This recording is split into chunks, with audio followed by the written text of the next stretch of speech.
जिसके मन में गुरु के लिए सम्मान होता है, उसके कदमों में एक दिन सारा जहान होता है। लेकिन समय बदला, व्यवस्था बदली और साथ ही साथ लोगों की सोच बदली। आज के समय में गुरु का सम्मान कहीं न कहीं गुम होता हुआ नजर आ रहा है। इसके जिम्मेदार कौन है, ये मैं कहना नहीं चाह रहा, लेकिन एक वो भी समय था जब शिष्य एकलव्य ने गुरु दक्षिणा में द्रोणाचार्य को अपना अंगूठा काट कर दे दिया।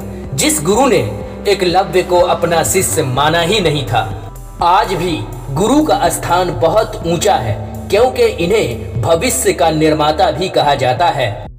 इसलिए यदि आप सफल, सुखी, भाग्यशाली, धनी या महान बनना चाहते हैं तो गुरु को सम्मान देते हुए उनसे आशीर्वाद और ज्ञान प्राप्त करते रहिए। गुरु के सम्मान को लेकर एक बड़ा ही शिक्षाप्रद कहानी है। आइए इसे सुनते हैं और अपने ज्ञान के दायरे को बढ़ाते हैं। बात उस समय की है जब लंका के युद्ध में रावण अंतिम सांसें गिन रहा था। मर्यादा पुरुषोत्तम राम ने लक्ष्मण से कहा, रावण चाहे जैसा भी है, लेकिन है एक बहुत बड़ा विद्वान। वह मृत्यु के करीब है, जाओ उसके पास और उससे शिक्षा लेकर आओ। लक्ष्मण ने उनकी आज्ञा का पालन किया, लेकिन रावण चुपचाप रहा। राम को जब इस बात का पता चला तो उन्होंने लक्ष्मण से पूछा, तुम उसके पैरों की ओर खड़े हुए थे, क्या तुमने एक शिष्य की तरह प्रणाम किया था? नहीं भगवान, लक्ष्मण ने उत्तर दिया। इस बार दुश्मनी के भाव को भुलाकर एक शिष्य की विनम्रता और आज्ञा पालन के भाव में जाओ। लक्ष्मण जी ने भाई के आज्ञा का पालन करते हुए रावण के चरणों के निकट खड़े होकर विनम्रता पूर्वक प्रणाम करते हुए प्रार्थना की, लंकापति, आप विश्व के महान ज्ञानियों में प्रमुख हैं, मुझे एक शिष्य के रूप में स्वीकार करें। रावण ने कहा, पूछो, क्या जानना चाहते हो? लक्ष्मण ने पूछा, संसार में सबसे शक्तिशाली कौन है? रावण ने जवाब दिया, समय, जो सबका काल है।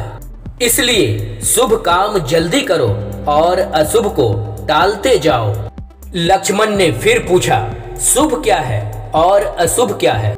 रावण ने कहा, समय तथा परिस्थितियों के अनुसार जिससे समाज के अधिकांश लोगों का भला हो वही शुभ है, जिससे केवल अहंकार संतुष्ट हो वह अशुभ है। लक्ष्मण जी ने फिर पूछा, मनुष्य का सबसे बड़ा शत्रु कौन है? रावण ने कहा, अहंकार ही उसका सबसे बड़ा शत्रु है, इस कारण ही मेरा नाश हुआ है। मनुष्य का सबसे बड़ा मित्र कौन है? लक्ष्मण जी ने फिर प्रश्न किया। रावण ने जवाब दिया, बुद्धि की जंजीर से सही तंत्र मंत्र की साधना द्वारा वश में किया गया मन ही उसका मित्र है। तब लक्ष्मण जी ने पूछा, तंत्र क्या है? रावण ने कहा, जिस विधि विधान से मन वश में किया जाए वही तंत्र है।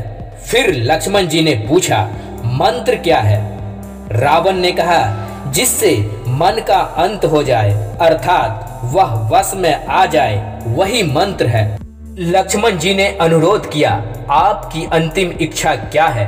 आज्ञा दें, उसे पूरा कर धन्य समझूंगा।